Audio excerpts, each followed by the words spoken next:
ओम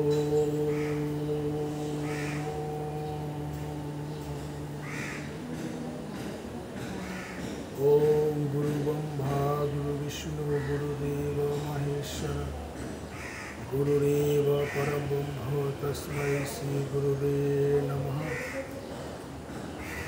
ओम स्थापकाय च धर्मस्य सर्वधर्मस्वरूपिणे अवतार वरिष्ठाय श्रीरामकृष्णाय ते नमः।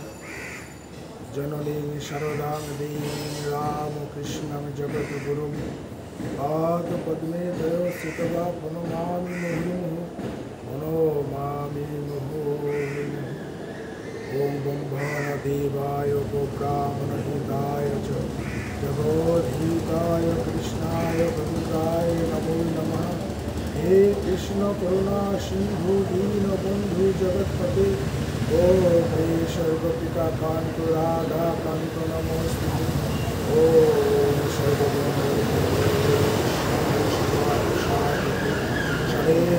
सर्वगौरी नारायणी नमोस्तुते।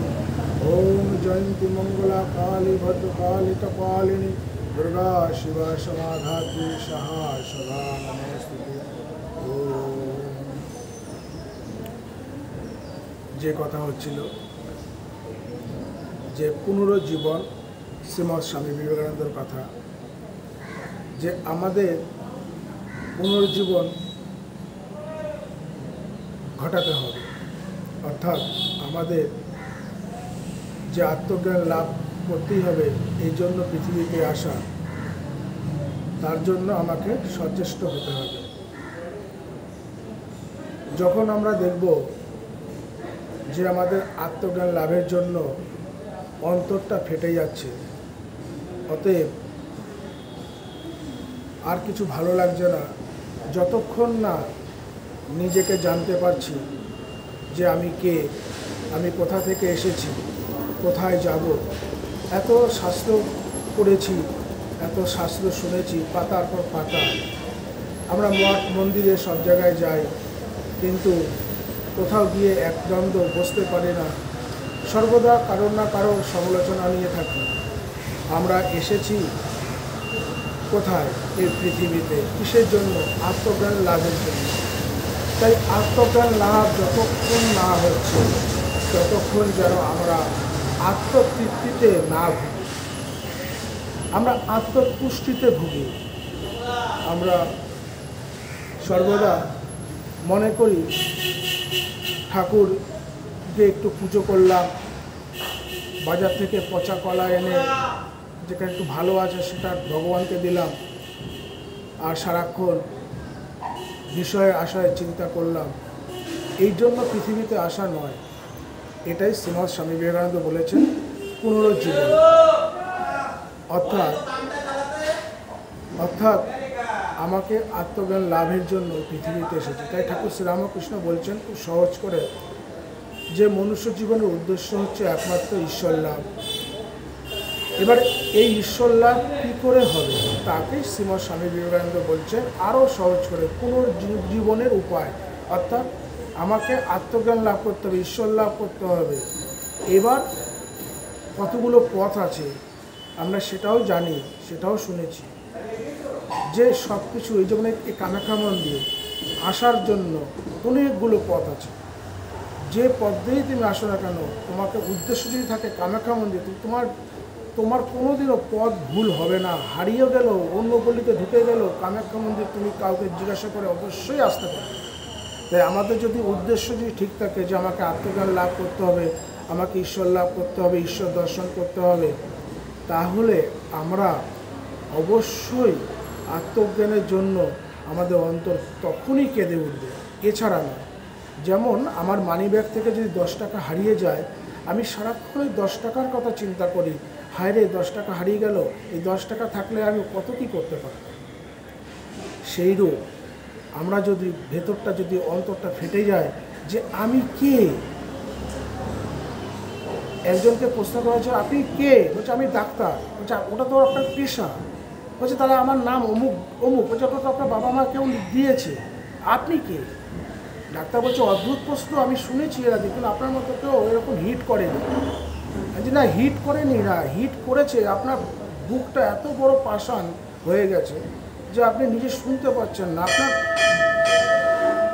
আপনার দরজায় এসে সর্বদা কড়া নাড়ছে, কিন্তু আপনি শুনতে পাচ্ছেন না, আপনি ঘুমিয়ে পড়েছেন। তাই স্বামী বিবেকানন্দ বলছেন যে পুনর্জীবন, অর্থাৎ তোমাকে জেগে উঠতে হবে। তাই স্বামী বিবেকানন্দ তার অনেক বক্তৃতার মাধ্যমে বলছেন, ওঠো জাগো, ওঠো জাগো। কি ওঠো জাগো? আমার ভেতরে যে সত্তা, যে চৈতন্য সত্তা, তাকেই জাগানোর কথা বলেছেন শ্রীমৎ স্বামী বিবেকানন্দ। আজকে আমরা এই যে প্রত্যেকের জায়গায় আমরা দাঁড়িয়ে আছি, কেউ ডাক্তার, কেউ ইঞ্জিনিয়ার, কেউ পুরোহিত। যিনি পুরোহিত তিনি মন দিয়ে যদি পুজো না করে, মনটা যদি দেবীর পায়ে বা যে দেবতার পায়ে যদি অর্পণ না করে পুজো করে, সবসময় যদি দক্ষিণার কথা ভাবে, সেই পুজো কিন্তু পুজো ঠিক হলো না। এটা শাস্ত্রে বলছে। কেন? মনটা আমাকে নির্বিষ করতে হবে কোথায়, আমি যে কর্মে লিপ্ত আছি। যেমন যুদ্ধক্ষেত্রে দেখা যায়, অর্জুন যখন যুদ্ধক্ষেত্রে মাথায় বলছে আমি যুদ্ধ করব না, এবার তার পেছনে অনেক লজিক দিচ্ছেন, কিন্তু ভগবান শ্রীকৃষ্ণ বলছে না, তুমি ক্ষত্রিয়, তোমার যুদ্ধ তোমাকে করতেই হবে, অধর্মের পক্ষে নয়, অধর্মের পক্ষে নয়। আমরা এখন যে রাজ্য শাসন দেখি, আমাদের ক্ষত্রিয়রা যারা অধর্মকে সর্বদা সাপোর্ট করছেন, এটা কিন্তু ক্ষত্রিয় ধর্ম নয়। ক্ষত্রিয় ধর্ম হচ্ছে ধর্মকে বাঁচিয়ে, ধর্মকে রক্ষার জন্য অধর্মকে তিনি সবসময় বিনাশের চেষ্টা করবেন, এটাই হচ্ছে ক্ষত্রিয় ধর্ম। তাই অর্জুনকে ভগবান বলছেন, হে অর্জুন, তুমি গান্ডীব তোলো, যুদ্ধ করো। তাই আমাকে মনে রাখতে হবে, আমি এক পুরোহিত, আমাকে খুব সুন্দর করে পুজো করতে হবে, অর্থাৎ ঢং করে নয়। আমাকে মনটা ভগবানের প্রতি রাখতে হবে। আমার এখানে মন্দিরে অনেক ভক্ত আসবে, কে অভক্ত তুমি বিচার করো না, হে পূজারী তুমি বিচার করো না। তুমি একমাত্র তোমার মনটা দিয়ে রাখবে মার পাদপদ্মে। তুমি কাকে দেখবে? তুমি দেখবে ঠাকুর শ্রী রামকৃষ্ণকে, তুমি দেখবে বামা খেপাকে, যে তারা সর্বক্ষণ মার পায়ে তার মনটি দিয়ে রেখেছে। তাদের সময় নেই, কিন্তু তুমি বিয়ে করে ফেলেছো, তোমার সংসার আছে, তাই তোমাকে মা যতক্ষণ পুজো করবে ততক্ষণ মার পাদপদ্মে অন্তত রাখো।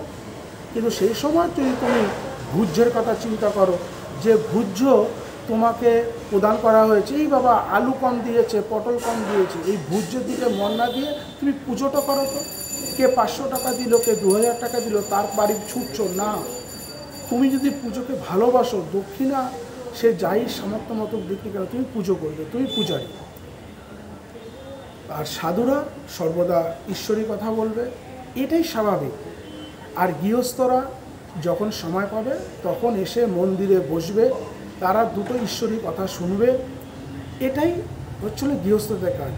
তাই বিবাদ না করে একটা কথাই সবাইকে জানাতে হবে, যে আমরা ঘুমিয়ে আছি, এই বিশ্ব সংসারে আমরা ঘুমিয়ে আছি, আমাদের জাগতে হবে।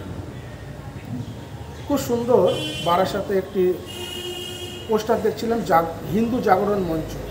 আমার ভেতর থেকে খুব হাসি পাচ্ছিল, বাইরে হাসতে পারছিলাম না লোকলুঞ্জার জন্য, কিন্তু ভেতরে খুব হাসি হচ্ছিল যে হিন্দু জাগরণ মঞ্চ, হিন্দুরা ঘুমিয়ে আছে। আরে ভাই, হিন্দুরা ঘুমিয়ে নেই, হিন্দুরা হচ্ছিল আদি সনাতনী। এই যে সনাতনী আত্মা ব্রহ্ম, এর কথা একমাত্র হিন্দুরাই বলে, অন্য কোনো সম্প্রদায়রা বলে না। তারা আজকাল বলার চেষ্টা করছে, তাদের পুস্তকে লেখার চেষ্টা করছে, কিন্তু আমি সেই প্রসঙ্গে যাচ্ছি না। আমার প্রসঙ্গ হলো তুমি যে পথ থেকে আসো না কেন কামাখ্যা মন্দির, তোমার উদ্দেশ্য যেন কামাখ্যা মাই হয়। যদি তোমার এখান থেকে রাধেশ্যাম মন্দির হয়ে যায়, বা এখানে কৃষ্ণ মন্দির আছে, যদি এটা হয়ে যায় এখানে আস্তে আস্তে, তোমার কিন্তু উদ্দেশ্যটা বিফল হয়ে গেল। ভালো করে বুঝবে, সব দেবতাই এক। তুমি যে পথ দিয়ে যাও না কেন, তুমি একই জায়গায় যাবে, এমন কোনো কথা কিন্তু কে বলেছেন? ঠাকুর শ্রীরামকৃষ্ণ বলেছেন। কোথাও তোমার উদ্দেশ্য যদি ঠিক থাকে, উদ্দেশ্য যদি আমাদের আত্মজ্ঞান লাভের জন্য হয়, ঈশ্বর লাভের জন্য হয়, তাহলে আমি যদি সেটা খ্রিস্টান পথ দিয়েও পেতে পারি, আমি মুসলিম পদ্ধতিও পেতে পারি, বৌদ্ধিস্ট পদ্ধতিও পেতে পারি, এবং বিভিন্ন যত ধর্ম বলে পৃথিবীতে প্রচলিত আছে এবং যারা মানছে, যেখানে দলাদলি হচ্ছে, এত মারামারি কাটাকাটি হচ্ছে, এগুলো বিনাশ তখনই হবে যখন প্রত্যেকটা প্রাণী জন্মগ্রহণ করবেন প্রত্যেকটা ধর্ম, এক একটা মানুষ এক একটা ধর্ম, কারো ধর্মের সাথে কারো মিল হবে না, এ কখনো হতে পারে না। কারোর আচরণের সাথে কারোর আচরণ মিল হয় না। একজন কলা খেতে ভালোবাসে, কেউ তো শশা, তাই তো হাজার রকম ফল দিয়ে মাকে ভোগ দেওয়া হয়। মাকে তাহলে তো একরকম ফল দিয়ে ভোগ দেওয়া হতো। যদিও কোনো দেবদেবী কেউ কলা খেতে পছন্দ করে, কেউ দুধ খেতে পছন্দ করে, কেউ আবার কলা দুধও খেতে পছন্দ করে, এটা যার যার ব্যক্তিগত। কিন্তু ঈশ্বর যিনি, তিনি কখনোই দলাদলির মধ্যে যান না। তাই ভগবান শ্রীকৃষ্ণকে যখন রাধারানী প্রশ্ন করেছিল যে আমি তোমার কোথায় থাকি, আমি যখনই আসি তখনই দেখি তুমি বাঁশি ঠোঁটে লাগিয়ে এক সুরে কি যেন গেয়ে চলেছ, কিন্তু সেই সুরের এত ধার যে সুর কানে গেলে পরে আর ঘরে থাকতে পারি না, মনে হয় ছুটে এসে তোমার পাদপদ্মে এসে তোমার সেবা করি। কে বলছেন? সেই সময়কার সমাজ ছিল, আজও সমাজ আছে। আজকের মতো 2025 সালের সমাজকে যদি আপনি বৃন্দাবনের সমাজের সাথে তুলনা করেন, ভুল করবেন। সেই সময় সমাজ ছিল পুরুষকেন্দ্রিক, আর এখন সমাজ এসেছে নারী পুরুষ না, সবাই সমান অধিকার, সর্বধর্ম পরিত্যাজ্য মামেকং ব্রজ, সমস্ত কিছু ধর্ম পরিত্যাগ করে এই ধরাধামে পৃথিবীতে এখন যে সময় চলছে 2025, এটাকে কিন্তু কলিকালও ছাড়িয়ে গেছে। কলি আসবে, কলি চলে এসেছে। আমরা কেউ কলিকে দেখতে পাচ্ছি না, কারণ আমার ভেতরে কলি অর্থাৎ কলি, ক কথার অর্থ কালিকা, লি কথার অর্থ হচ্ছে যিনি কালিকা আমাদের ভাগ্য লিপিবদ্ধ করছেন, তিনি হচ্ছেন কলি। আমার ভাগ্য যিনি নির্ধারিত করছেন, এখন আমার কলির হাতে ভাগ্য। আগে ভাগ্য লিখতেন ভাগ্য বিধাতা, আগে ভাগ্য রচনা করতেন স্বয়ং ভগবান, এখন আমাদের ভাগ্য নির্ধারিত করছেন কলি স্বয়ং। কলি এই যুগের দেবতা, কিন্তু এই কলি তো খারাপ নয়, কলি দেবতা, কলিকে আপনি আহ্বান করুন, আপনি সম্মান করুন, কিন্তু কলিকে কলি বলে তুচ্ছাই করছেন। বলছি কেন কলিকে তুচ্ছাই করছেন? কলিও তো, কল্কি অবতারও তো সেই বিষ্ণু অবতার, সে বিষ্ণুই তো এসেছেন, এই কলিকে আপনি কেন নিতে পারছেন না? আজকে চারিদিকে অরাজকতা বলে একটা রব উঠেছে, কোনো কিছু অরাজকতা নয়। আজকাল যে সোশ্যাল মিডিয়া আছে, যে সোশ্যাল মিডিয়া না থাকলে পরে কেউ আমরা কারোর সাথে একদম তো থাকতে পারি না, কেউ আমরা ফোন ছাড়া থাকতে পারি না, সর্বদাই আমরা ফোনে আসক্ত হইনি। এটা সিস্টেমে আমরা শিকার হয়ে গেছি, কলির শিকার, কলিযুগে এটা সিস্টেম। আপনাকে বাজারে টাকা পয়সা এখন ব্যাগে নিয়ে যেতে হয় না, একটা মোবাইল থাকলে পরে সমস্ত কিছু সিস্টেমে আপনি নিজেকে ওর ভেতর চালিত করতে পারি। কিন্তু ধরেন কত করবেন, আমার মোবাইল লাগে না, কিছু লাগে না, আপনি তো মহাপুরুষ হয়ে গেছেন মশাই, আপনার কথা বলা হচ্ছে। যারা সর্বক্ষণ বলছেন এই কলিকাল খারাপ, কলি মেয়েরা খারাপ, কলির ছেলেগুলো খারাপ, দিনকাল খুব খারাপ, সারাক্ষণ মোবাইল, তাদের বলবো আপনি অনেক দূরে পৌঁছে আছেন। আপনি বৃন্দাবনে বসে থাকুন, আপনি বারাসাত কামাখ্যা মন্দিরে বসতে পারবেন না। কামাখ্যা মন্দির হচ্ছিল খুব মায়ের জায়গা, এখানে মায়েরা আসবে, মায়েরা ধ্যান করবে, জপ করবে, তপ করবে, এখানে বিভিন্ন পুরুষরা আসবেন, তারা জপ করবেন, ধ্যান করবেন, তপ করবেন, এটা মায়ের জায়গা। এখানে কোনো ওরকম নির্ধারিত নেই, কেউ মোবাইল নিয়ে ঢুকতে পারবে না, এখানে বসে ঈশ্বরের কথা বলতে পারবে না, এখানে ঈশ্বরের কথা শুনতে পারবে না। এখানে খুব সুন্দর পরিবেশ, খুব সুন্দর মনোরম পরিবেশ। তাই বারাসাতে আসুন, বারাসাতে এসে মাকে দর্শন করুন, সঙ্গে থাকুন, আরও সুন্দর সুন্দর সকাল আমাদের ঈশ্বর আমাদের গিফট করুন। আমরা প্রতিটা সকাল যেন আমাদের ঈশ্বর দ্বারা প্রদত্ত হয় এরকম মনে না করি, কেননা প্রত্যেকটা জিনিসই আমরা ঈশ্বর থেকেই পাচ্ছি। যে নিঃশ্বাস প্রশ্বাস সেটাও ঈশ্বরের দ্বারাই সৃষ্টি, এবং যিনি নিচ্ছেন তিনি এই ভেতরে বসে দিচ্ছেন। শুধু আমরা আমাদের নাম অহংকারের মধ্যে আবদ্ধ আছি। ওই যে বললাম আপনি কে, আমি ডাক্তার, আপনার নাম কি, তো আমার নাম অমুক। আচ্ছা ঠিক আছে, আপনি ডাক্তার, এটা তো আপনার পেশা, আপনার নাম আপনার বাবা মা দিয়েছে, কিন্তু আপনি কে? আপনি এত ডিগ্রি করেছেন, এত পাতার পর পাতা, পাতার পর পাতা, পাতার পর পাতা পড়াশোনা করেছেন, কিন্তু আপনি নিজেকে জানলেন না। সেই জায়গাটা একটু খামতি পড়ে গেল না? ও জেনে লাভ নেই, বস্তা পড়ার কথা। আপনি বস্তার মধ্যে আবদ্ধ হয়ে যাবে। আজ করোনা পিরিয়ডে অনেক মহাপুরুষ দেহ রেখেছে, তারা মহাপুরুষ, তাদের আমরা এখনও প্রণাম করি, তাদের শ্রদ্ধা করি, কিন্তু আপনার ভেবে দেখুন আপনার পরিবারে এরকম যারা অনেক ডাক্তার মারা গেছে, তাদের সত্যি আজ কেউ কোনো খবর রাখে না। তাই আমরাই হচ্ছে বস্তা পড়া মরা।